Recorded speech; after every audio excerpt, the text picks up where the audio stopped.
It's a chilly fall morning in Pennsylvania, 2002. 6-year-old Wyatt Maines sits quietly at the breakfast table, fingers trembling as he pushes around his cereal. Across the room, his twin brother Jonas bursts with energy: trucks, sports, rough and tumble play. But Wyatt, he's begging silently to be Nicole. The question hangs thick: how does a family unravel and then rebuild around a truth so profound it shakes their very core? Before anyone can say transgender, the Maines family battles confusion and isolation. This isn't just about one child, it's about a family's survival, love, and facing fears they never imagined.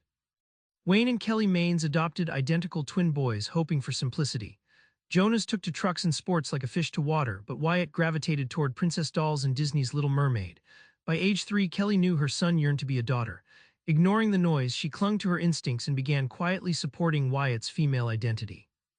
Imagine two tectonic plates grinding silently beneath a small town. On the surface, rigid expectations enforce a binary box: boys play rough, girls dress pretty. But Wyatt's identity was a stubborn fault line pushing against old maps of normal. Society's map-making tools, the schools, neighbors, even religions weren't ready for what was breaking through. Wayne Maines, the patriarch and an Army veteran, wrestled with fear and old beliefs. But love, that stubborn rewiring force, softened his doubts. Over years, he transformed from confusion to fierce protector of his newly named daughter, Nicole, showing us that the hardest hearts can learn to beat differently. What happens when one twin claims a new identity and the other stands beside her? The Maines twins' journey reveals a rare kind of sibling devotion and the seismic shifts it forces on those around them. Jonas Maines didn't just tolerate Nicole's transition, he became her strongest ally. On the playground, classmates whispered, but Jonas stood tall, defending his sister with the fierce loyalty of a lifelong teammate. For him, the fight wasn't just about Nicole, it was about family, identity, and rewriting what brotherhood means. Think of the town as a stubborn old tree, gnarled and rooted in tradition. The community's reactions spread like wind. Some picked up Nicole's leaves and cherished them, others tried to shake the branches violently. Schools, friends, neighbors all grappled with acceptance, mirroring a society wrestling with change. Nicole's bravery wasn't just a personal stand, it ignited small fires in hearts nearby.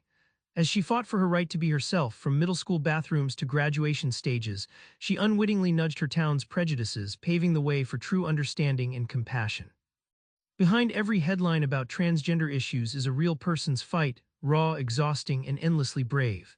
Nicole's story isn't just about transition, it's about owning her story against all odds. Nicole's path to becoming herself meant painful doctor visits, hormone treatments, and difficult school meetings. Her first day living fully as Nicole, first surgery consultations, felt like climbing a mountain others couldn't see. But with her family's unwavering support, she pushed boundaries few dared to test, carving space where there was none. Nicole's fight morphed from self-discovery into advocacy. She became a walking classroom, teaching her community about gender, identity, and respect. Like a lighthouse in fog, her honesty helped bewildered neighbors find their way toward empathy rather than judgment. Eventually, Nicole transcended the binary boxes people tried to place her in.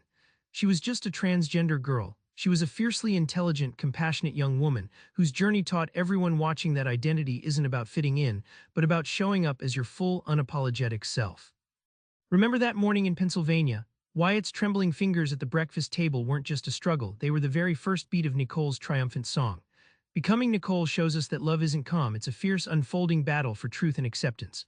Next time you meet a story that challenges your world, try this: listen first, love relentlessly, and hold the line for someone's true self. Subscribe for more book summaries like this one.